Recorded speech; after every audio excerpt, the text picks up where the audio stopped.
Hello friends, आप सबका हार्दिक स्वागत है मेरे चैनल एस्ट्रो रोज़ाना पर।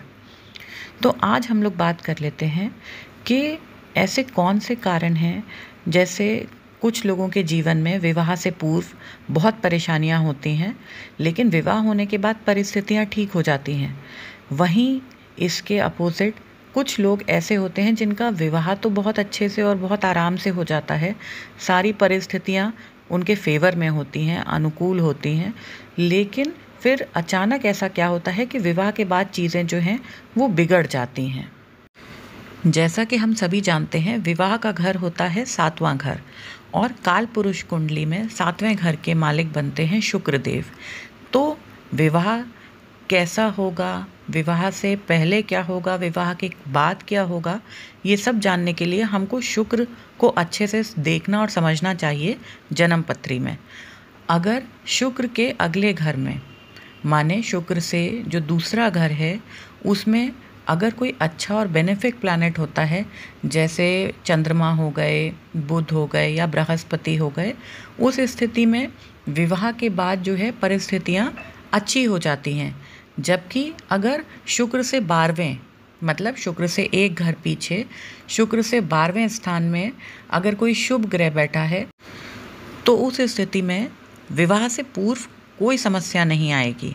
देखिए, शुक्र के अगर हम आगे पीछे प्लैनेट कंसिडर करें, सपोज़ आप ये मान के चलिए कि किसी के शुक्र के आगे बृहस्पति है, लेकिन शुक्र के पीछे माने शुक्र से 12वें स्थान में राहु या केतु जैसे प्लैनेट बैठे हैं, तो उस स्थिति में क्या होगा कि विवाह होने में तो बहुत मुसीबतें आएंगी, लेकिन अगर एक बार विवाह हो जाएगा तो उसके बाद आगे विवाह अच्छा चलता रहेगा, उसमें कोई समस्या नहीं आएगी।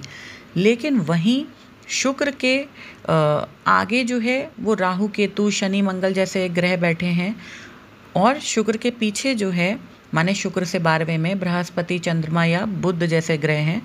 उस स्थिति में क्या है कि शुक्र से पहले सॉफ्ट या सौम्य प्लैनेट हैं, तो विवाह तो आसानी से हो जाएगा, घर वाले भी आसानी से मान जाएंगे। लेकिन विवाह के बाद माने शुक्र से दूसरे स्थान पे मंगल राहु केतु जैसे अगर ग्रह हैं, तो विवाह के बाद परेशानियां और दिक्कतें आनी शुरू होंगी।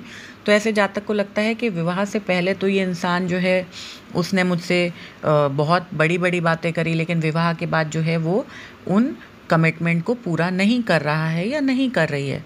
तो ये सारी या वैचारिक मतभेद उत्पन्न हो सकते हैं दो लोगों के बीच में। इसीलिए शुक्र के आगे और पीछे जो ग्रह बैठे हैं उनको बहुत अच्छे से देखना चाहिए, वो किस घर के स्वामी हैं, किस घर के स्वामी हो के वो शुक्र ग्रह को प्रभावित कर रहे हैं, इसका भी आपको विशेष ध्यान रखना चाहिए। अब सपोज़ कर लीजिए, हम लोग इसको एग्जाम्पल से समझ लेते हैं कि वीनस जो है, वीनस के अगले घर में सूर्य है, माने वीनस से सेकेंड हाउस में सूर्य विराजमान है और वीनस से 12th हाउस में चंद्रमा है, माने शुक्र के एक घर आगे सूर्य है और पीछे चंद्रमा जैसा सौम्य प्लैनेट है। तो जब ये लोग विवाह करने जाएंगे तो विवाह तो आसानी से हो जाएगा, क्योंकि शुक्र से पहले चंद्रमा है। लेकिन विवाह के बाद जो है वो इनको निभाने में थोड़ी तकलीफ आएगी, क्योंकि वीनस के आगे सूर्य है। इसी प्रकार आप भी अपने चार्ट में, अपने परिचित लोगों के चार्ट में इस सूत्र को अवश्य लगा कर देखें, और जो है जो भी आपकी फाइंडिंग्स हैं वो मुझको ज़रूर कमेंट सेक्शन में लिख कर बताएं। अब हम लोग दूसरे एग्जाम्पल से समझ लेते हैं। सपोज़ कर लीजिए कि किसी का वीनस है, वीनस के अगले घर में बृहस्पति हैं और वीनस के पिछले घर में जो है वो केतु हैं। तो आप देखेंगे ऐसे लोगों का विवाह जो है होने में बहुत अड़चनें आएंगी, बहुत परेशानियां आएंगी। लेकिन अगर एक बार इन लोगों का विवाह हो जाएगा तो बहुत अच्छे से और बहुत प्रेम पूर्वक जो है विवाह जो है इनका उसका निर्वहन होगा। अगर शुक्र जो है उसके आगे पीछे दोनों तरफ जो है वो क्रूर ग्रह बैठे हों, तो शुक्र जो है वो पाप कर्तरी में आ गया। जैसे हम लोग इस एग्जाम्पल से समझ लेते हैं। सपोज कर लीजिए कि शुक्र जो है उसके आगे मंगल बैठे हैं और शुक्र से पीछे जो है वो केतु बैठे हैं।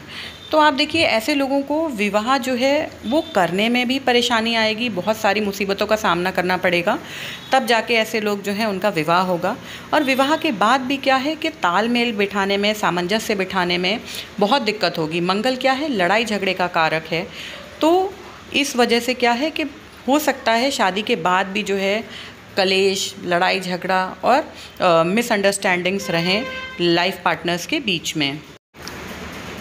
इसी तरीके से अगर शुक्र जो है वो शुभ कर्तरी में बैठा है, मतलब शुक्र के आगे और पीछे, माने सेकंड हाउस और 12th हाउस में अगर शुभ ग्रह हैं, तो उसका क्या प्रभाव पड़ता है शुक्र पे। जैसे शुक्र के अगले घर में अगर चंद्रमा है और पिछले घर में बृहस्पति, तो आप देखेंगे कि ऐसे लोग जो हैं इनको विवाह जो है उसके लिए जीवन साथी भी आराम से मिल जाता है, और विवाह के उपरांत भी इनका जीवन जो है प्रेम में और सुख में बीतता है।